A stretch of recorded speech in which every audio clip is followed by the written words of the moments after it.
Washington. U.S. President Donald Trump will pummel foes and embrace friends in his first speech to the United Nations General Assembly next week, keeping pressure on Washington's adversaries North Korea and Iran, U.S. Ambassador to the UN Nikki Haley said on Friday.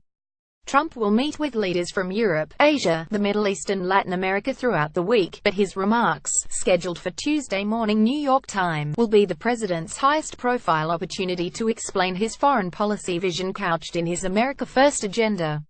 U.S. President Donald Trump will make his debut at the UN on Tuesday. Photo app. I personally think he slaps the right people, he hugs the right people, and he comes out with the U.S. being very strong. In the end, Haley, speaking at the White House, said of Trump's speech. She declined to say whether Trump would commit Washington to maintaining its current level of funding for the 193-nation body. Trump has complained that the United States funds 22% of the UN budget and nearly 30% of UN peacekeeping duties. Trump will kick off the week with a meeting about UN reform on Monday.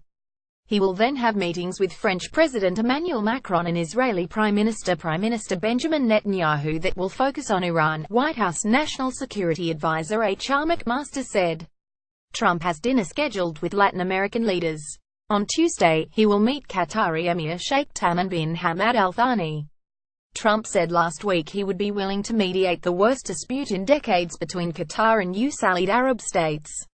UN Ambassador to the United Nations Nikki Haley speaks after voting to adopt a new sanctions resolution against North Korea last week. Photo app. On Wednesday, he will meet with leaders from Jordan, the Palestinian Authority, Britain and Egypt, and on Thursday there are talks scheduled with leaders from Turkey, Afghanistan and Ukraine before holding a lunch with the leaders of South Korea and Japan. McMaster said it was unlikely that Trump would speak to Venezuela's President Nicolas Maduro, whom the White House has sanctioned and called a dictator. Reuters.